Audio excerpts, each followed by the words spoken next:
मार्कटवाडीमधील मतदान चाचणी घेणाऱ्या आमदार उत्तम जानकर यांच्या समर्थकांना पोलिसांनी नोटीस बजावलेली आहे। तसंच कायदा सुव्यवस्थेचे प्रश्न तयार झाल्यास गुन्हे दाखल करण्यात येणार असल्याचा इशारा सुद्धा दिलाय।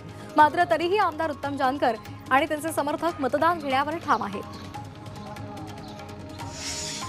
पंढरपुरातल्या मार्कटवाडी गावानं बॅलेट पेपरवर चाचणी मतदान घेण्याचा घेतलेला निर्णय लोकशाहीसाठी अत्यंत आशादायी असल्याचं आमदार रोहित पवार यांनी म्हटलेलं आहे। एक्सवर त्यांनी आपली प्रतिक्रिया दिलेली आहे। तसंच सरकार कितीही दडपशाही करत असलं तरी लोकशाही वाचवण्याच्या या लढाईत मार्कटवाडी गावासोबत आणि आमदार उत्तमराव जानकर यांच्यासोबत असल्याचं त्यांनी म्हटलंय। ईव्हीएम संदर्भात आम्हाला शंका असून यासाठी काँग्रेस पुढाकार घेत आहे आणि आम्ही त्यांच्याबरोबर असल्याचं रोहित पवार यांनी म्हटलेलं आहे। निवडणुकीमध्ये ईव्हीएम मध्ये फेरफार झालेला आहे, त्यामुळे याचा आम्ही पाठपुरावा करणार असल्याचंही रोहित पवार यांनी म्हटलंय। वंचित बहुजन आघाडीनं राज्यभरात ईव्हीएम विरोधी जन आंदोलनाची हाक दिलेली आहे। स्वाक्षरी मोहिमेपासून सुरुवात करून टप्प्याटप्प्याने हे आंदोलन तीव्र करण्यात येणार असल्याचं प्रकाश आंबेडकर यांनी म्हटलंय। आजपासून 16 डिसेंबरपर्यंत राज्यात वंचितकडून ईव्हीएम विरोधी स्वाक्षरी मोहीम राबवली जाणार आहे। देशात लोकशाही आहे की फक्त सांगाडा उरलाय असा सवाल माजी मुख्यमंत्री पृथ्वीराज चव्हाण यांनी केलेला आहे। भारताची रशियाच्या दिशेने वाटचाल सुरू आहे असा आरोपही त्यांनी केलाय। तसंच ईव्हीएम मध्ये गडबड असल्यास लोकशाही संपली असं विधानही त्यांनी केलंय। एकनाथ शिंदे आजपासून महायुतीच्या बैठकांना उपस्थित राहतील अशी माहिती गिरीश महाजन यांनी दिली आहे। आपण केवळ एकनाथ शिंदेंच्या तब्येतीची विचारपूस करण्यासाठी गेलो होतो असंही त्यांनी सांगितलं। आमच्यामध्ये खाते वाटपासंदर्भात कोणतीही चर्चा झाली नसल्याचं त्यांनी सांगितलंय। महाजन आणि शिंदेंची सुमारे 14 तास चर्चा झाली। विधानसभा निवडणुकीनंतर ठाकरे पक्ष आता मुंबई महानगरपालिकेच्या तयारीला लागलेला आहे। मुंबईतील सर्व माजी नगरसेवकांची मातोश्रीवर बैठक होणार आहे। दुपारी 12 वाजता सर्व माजी नगरसेवकांना उपस्थित राहण्याचे आदेश उद्धव ठाकरे यांनी दिलेत। राजकारण हा असंतुष्ट आत्म्यांचा महासागर असल्याचं विधान केंद्रीय मंत्री नितीन गडकरी यांनी केले। एका कार्यक्रमाचा संदर्भ देत गडकरींनी हे विधान केलेलं आहे आणि ते उदाहरणासहित त्यांनी स्पष्ट सुद्धा केलं। त्यामुळे एकच हशा पिकला। नागपूरमध्ये आयोजित पुस्तक प्रकाशन सोहळ्यामध्ये ते बोलत होते। लाडकी बहीण योजनेचा लाभ या निवडणुकीमध्ये भाजपला झाल्याचं वक्तव्य रोहित पवार यांनी केले। तसंच भाजपचे उमेदवार होते तिथे 10% ईव्हीएम मध्ये फेरफार झाला तर असं त्यांनी म्हटलेलं आहे। अजित पवार आणि शिंदेचे उमेदवार होते तिथे 8% फेरफार झाल्याचंही त्यांनी सांगितलंय।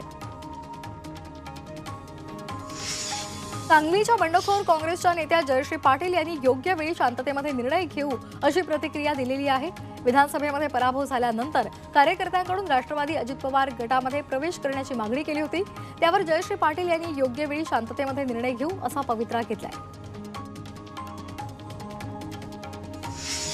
काँग्रेसचे प्रदेशाध्यक्ष नाना पटोले आणि बंटी शेळके यांच्यातला संघर्ष शिगेला पोहोचलाय। शहरातील काँग्रेस कार्यालय देवडिया भवन इथे मध्य नागपुरातील महापालिका निवडणुकीसाठी इच्छुक उमेदवारांची आढावा बैठक बोलावण्यात आली होती। या बैठकीला बंटी शेळके आणि त्यांचे समर्थक जाण्यापूर्वीच तिथे कुलूप लावण्यात आलं। त्यामुळे बंटी शेळके यांनी त्यांच्या समर्थकांची देवडिया भवनाच्या समोरच फुटपाथवर बैठक घेतली।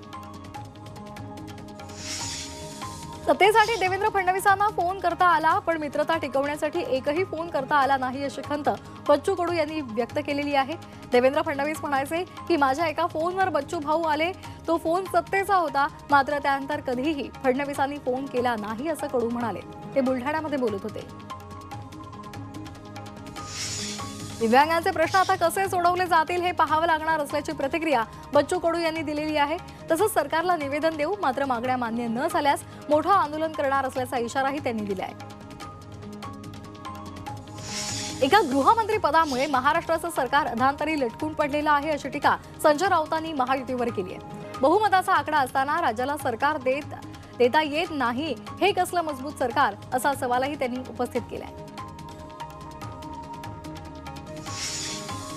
आझाद मैदानातील शपथविधीच्या तयारी संदर्भात बैठकीमध्ये चर्चा झाली असल्याचं मेहरी कोटेचा यांनी स्पष्ट केलंय। तसंच प्रमुख नेत्यांना वेगवेगळ्या जबाबदाऱ्या देण्यात आलेल्या आहेत। 70,000 नागरिकांची गर्दी होणार असल्याचं मेहरी कोटेचा म्हणाले। भाजप प्रदेशाध्यक्ष चंद्रशेखर बावनकुळे यांनी आझाद मैदानाची पाहणी केली। महायुतीच्या शपथविधीच्या अनुषंगाने बावनकुळेंनी तयारीचा आढावा घेतला। भाजप आमदार आणि पदाधिकाऱ्यांसह मुंबई महापालिका प्रशासनातील अधिकारीही यावेळी उपस्थित होते। शपथविधी कार्यक्रमाच्या तयारीकडे शिवसेनेनं पाठ फिरवल्याची चर्चा सुरू झाली आहे. आझाद मैदानामध्ये शपथविधी सोहळ्याची जय्यत तयारी सुरू आहे, मात्र आम्हाला त्याची माहिती दिलेली नाही, असं शिवसेनेचे आमदार दीपक केसरकर यांनी म्हटलंय. पुन्हा मुख्यमंत्री व्हावं ही जनतेची अपेक्षा असेल तर ती साहजिकच आहे, अशी प्रतिक्रिया एकनाथ शिंदेंनी दिली आहे. सीएम म्हणजे चीफ मिनिस्टर नव्हे तर कॉमन मॅन आहे. मुख्यमंत्री असताना कॉमन मॅनच्या अडचणी सोडवल्यात, असंही शिंदे म्हणाले. मी उपमुख्यमंत्री होणार यामध्ये तथ्य नाही, अशी प्रतिक्रिया श्रीकांत शिंदेंनी दिली आहे. उपमुख्यमंत्री पदासंदर्भातल्या बातम्या या निराधार आहेत, असंही त्यांनी स्पष्ट केले. तसंच आपण शिवसेना पक्षासाठीच काम करत राहणार असल्याचंही त्यांनी सांगितलंय. मुख्यमंत्री पदासंदर्भात सुनील तटकरे यांनी मोठा दावा केलाय. दिल्लीच्या बैठकीमध्येच भाजपचा मुख्यमंत्री होणार हे ठरलं होतं, अशी माहिती त्यांनी दिली आहे. सुनील तटकरे यांनी मुख्यमंत्री पदासंदर्भात ही मोठी माहिती दिली आहे. पहिल्या मुख्यमंत्री पदावरून छगन भुजबळ यांनी प्रतिक्रिया व्यक्त केली आहे. भाजप ठरवेल कोण मुख्यमंत्री होणार, असं भुजबळांनी म्हटलंय. तसंच आपल्या देशामध्ये महिला पंतप्रधान झाल्या, राष्ट्रपती सुद्धा महिला आहेत, असंही ते म्हणाले. जागा वाटपाचा तिढा बैठकीनंतर सुटू शकतो, अशी प्रतिक्रिया संजय शिरसाट यांनी दिली आहे. तसंच 1-2 दिवसांमध्ये चर्चा होईल आणि खाते वाटप संपेल, असा विश्वासही त्यांनी व्यक्त केला आहे. पेट्रोल आणि डिझेल स्वस्त होण्याची शक्यता आहे. केंद्र सरकारनं कच्च्या तेलावरील विंडफॉल टॅक्स हटवण्याचा बहुप्रतीक्षित निर्णय घेतलेला आहे. त्यामुळे येत्या काळामध्ये पेट्रोल डिझेल स्वस्त होण्याची शक्यता आहे. यामुळे वाहनधारकांना दिलासा मिळणार आहे. ठाणेकरांना रविवारपर्यंत पाणी कपातीचा सामना करावा लागेल. भातसामधून होणाऱ्या पुरवठ्यामध्ये घट झालेली आहे. त्यामुळे पुढच्या आठवड्याभरामध्ये ठाणे महापालिका क्षेत्रातील विविध भागांमध्ये 24 तासांसाठी पाणी पुरवठा बंद असेल. राज्याच्या अपर पोलीस महासंचालकांनी राज्यामध्ये हेल्मेट सक्ती लागू करण्याचे आदेश जारी केल्यानंतर पिंपरी चिंचवड महानगरपालिकेच्या सर्व कार्यालयांमध्ये हेल्मेट सक्ती झालेली आहे. प्रवेशद्वारावर विना हेल्मेट येणाऱ्यांना महापालिकेमध्ये प्रवेश नाकारला जातोय. पुण्यातील राजीव गांधी प्राणी संग्रहालयामध्ये कडाक्याच्या थंडीपासून प्राण्यांचं संरक्षण व्हावं यासाठी प्रशासन विविध उपाययोजना करत आहे.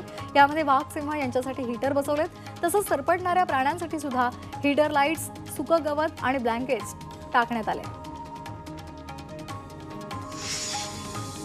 98वं अखिल भारतीय मराठी साहित्य संमेलन दिल्लीमध्ये होणार आहे. या संमेलनाच्या स्वागताध्यक्षपदी शरद पवार यांची निवड झालेली आहे. आयोजकांच्या विनंतीवरून शरद पवार यांनी संमेलनाचं स्वागताध्यक्षपद स्वीकारलेलं आहे. 21 ते 23 फेब्रुवारी दरम्यान दिल्लीमध्ये हे मराठी साहित्य संमेलन पार पडणार आहे. मुंबईतलं हवा प्रदूषण रोखण्यासाठी नवी मार्गदर्शक तत्व लागू करण्यात आली आहेत. मुंबई महानगर प्रादेशिक क्षेत्रातील हवेची गुणवत्ता सुधारण्यासाठी विविध बांधकाम क्षेत्र, विकास कामं आणि स्टोन क्रशर तसंच बेकरी आणि रेडीमिक्स कारखाने यांच्यासाठी मार्गदर्शक तत्व लागू झाली आहेत.